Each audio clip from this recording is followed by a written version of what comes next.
Oh, bummer, pal. If you've got a 35 to 45 degree spread between coolant and oil, this is bad, bad, bad, bad news. Probably, well, not probably. It's the case that your oil cooler is game over. You're almost certainly not going to get it back enough. The rule of thumb is, like a 15 degree delta, a 15 degree differential between oil temp and coolant temp, and that's driving on flat ground 60 miles an hour on a summer day. If you've got 35 and 45 degrees at 60 miles an hour, yeah, you got a problem. And you don't want to be running over 230 degree oil anyway for fear of hurting something.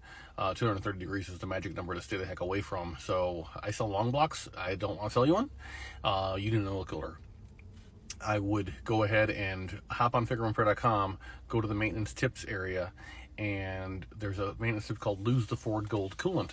And you can go ahead and follow that 40-page guide on back flushing what you've got to clear any floaties inside the engine and everything else, and then see if that makes a difference. And if it does, great, but it probably won't, not enough anyway. But the reason for doing that is to go ahead and get all the floaties that are inside the system out of there, and potentially clog up your existing oil cooler even more. But then after you're done with that, then you go ahead and just change it out with an OEM oil cooler. Now, if you tell me that you live in a hot area with serious mountains and you tow heavy as well, I would have you consider, instead of the OEM oil cooler, and you just do a search on oil cooler on FICM Repair and you'll see it in the search box.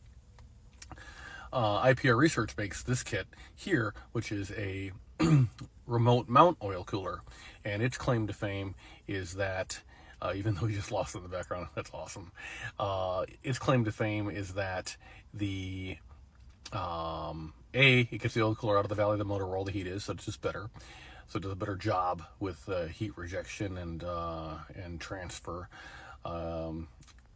But then B, if the oil cooling is inadequate, then you can go ahead and you can just daisy chain another cooler onto the first cooler, and you can just keep on doing that.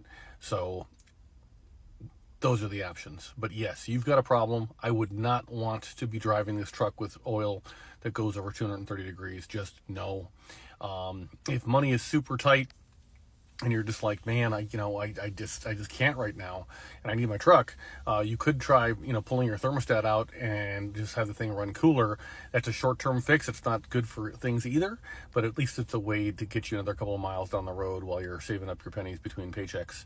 So if you can lower your coolant temp, that will make it so that your oil temp isn't getting as high as it is right now, because your oil cooler is doing something, it's just not doing very much. So if the coolant is way, way, way lower in temperature, the delta, the differential really between the coolant temp and the oil temp is going to be even greater, right? And so as a result, it'll have a likelihood of leaving the oil temperature less. So but you need an oil cooler. That's the short answer. And while you're up in there, you probably want to do at least think about a high pressure oil pump or a snap to connect fitting. Minimally, I got a different video on that. I'm not really a fan of just putting the snap to connect fitting on, but whatever. It depends on money situation for you and then what reliability means to you, and if you're eating ramen noodles or not. So, and we've all been there, so it's okay if you are. But those are the options. If you got additional questions, put them in the comments, and I'll see if I can get them answered for you. All right? I hope this helps very much. FICM Repair, we're all in this together. Thanks, guys. Oh, and like and subscribe. Add us. Follow us. Do all the things. All right? Tell your friends. Thanks.